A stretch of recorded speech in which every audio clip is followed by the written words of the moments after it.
Paper leak జగడం ధర్మేంద్ర ప్రధాన్ రాజీనామాతో కొలిక్కొచ్చింది. ఈ వ్యవహారం మొత్తం దేశవ్యాప్తంగా పెద్ద సంచలనం రేపింది. విద్యార్థులు యువత చేపట్టిన నిరసనలు ఆందోళన తీవ్రతకు కేంద్రం తలగొక తప్పలేదనేది ఒక వాదన. ఈ అనూహ్య పరిణామం వెనుక అనేక కీలక మలుపులు, రహస్య సమస్యలు ఉన్నాయని ఇప్పుడిప్పుడే బయటకు వస్తున్నాయి. అధికార వర్గాల్లో తీవ్ర చర్చకు దారితీసిన రాజకీయ వ్యవహారం వెనుక అసలు కారణాలేంటి? దేశ రాజకీయాలపై దీని ప్రభావం ఎలా ఉండబోతోంది? ఈ నెల 22 రాత్రి 10:30 వరకు ధర్మేంద్ర ప్రధాన్ కేంద్ర మంత్రి పదవిలో కొనసాగుతారని ప్రధాని మోదీ, కేంద్ర హోంమంత్రి అమిత్ షా నుంచి పూర్తి మద్దతు ఉందని అంతా భావించారు. కానీ ఆ తరువాతే నాటికి పరిణామాలు చోటు చేసుకున్నాయి.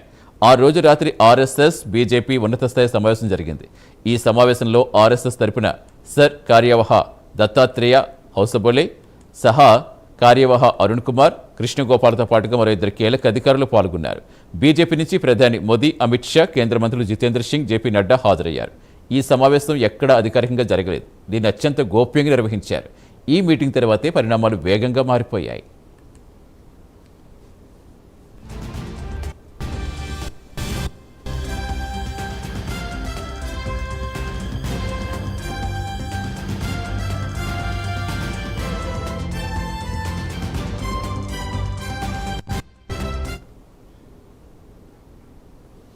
ఈ కీలక సమావేశంలోనే కొన్ని కీలక నిర్ణయాలు తీసుకున్నారు. ప్రధాని మోదీ తక్షణమే ఇన్స్టాగ్రామ్ ద్వారా జెన్ జీ తరహాలో విద్యార్థులు ఉద్దేశించి మాట్లాడాలని నిర్ణయించారు. ఈ పోస్టులో ప్రధాని ముఖంపై నిద్రలేమి, ఆందోళన స్పష్టంగా కనిపించాలని, ఇది విద్యార్థుల సమస్యలపై ఆయనకున్న శ్రద్ధ ప్రతిబింబించాలని కూడా తీర్మానించారు. జూలై 22న రాత్రి ప్రధాని మోదీ ఇన్స్టాగ్రామ్లో పోస్ట్ చేశారు. దీన్ని 35 కోట్ల మందికి పైగా వీక్షించారు. ఈ సమావేశంలోనే ధర్మేంద్ర ప్రధాన్ రాజీనామాపై చర్చ జరిగింది. విద్యార్థుల ఆందోళనలు తీవ్ర రూపం దాలుస్తున్న సమీపంలో ఉత్తరప్రదేశ్, పంజాబ్లో ఎన్నికలున్నాయని, బీహార్లో ప్రభుత్వం ఇంకా స్థిరపడలేదని ఆర్ఎస్ఎస్ ప్రతినిధులు గుర్తు చేసినట్టుగా సమాచారం.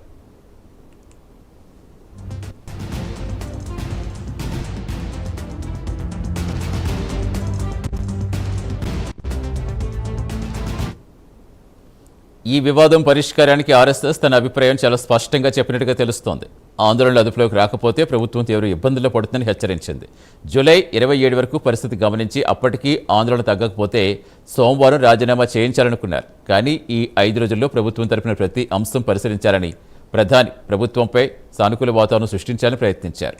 అఖిల భారతీయ విద్యార్థి పరిషత్ విద్యార్థుల నిరసనలో చేర్చి పోటీ ఆందోళనకు ప్లాన్ చేసినట్టుగా కూడా ప్రచారం సాగుతోంది. అయితే ఈ వ్యూహాలు పాక్షికంగానే ఫలించాయి. నిరసనల తీవ్రత తగ్గలేదు.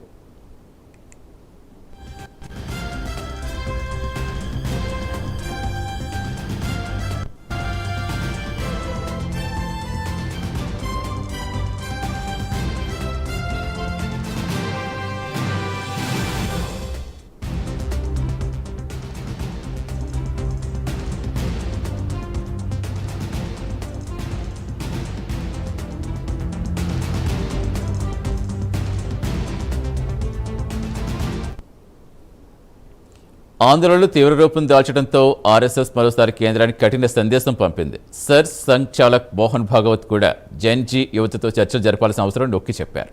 తమ తరానికి ఆజ్ఞలు పాటించడం అలవాటని, కానీ నేటి తరం చర్చలు కోరుకుంటుందని, వారిని వారి పద్ధతిలోనే అర్థం చేసుకుని సరైన మార్గంలో తీసుకురావాలని సూచించారు. ఈ సందేశం ప్రధానమంత్రి, హోంమంత్రికి నేరుగా అందింది. ఆర్ఎస్ఎస్ స్పష్టంగా చెప్పాక ఈ ఆందోళన మరింత పెరిగితే ప్రభుత్వం సంక్షోభంలో పడుతుందని అంతా గ్రహించారు. దీంతో జూలై 25న ధర్మేంద్ర ప్రధాన్ తన పదవికి రాజీనామా చెయ్యక తప్పలేదు.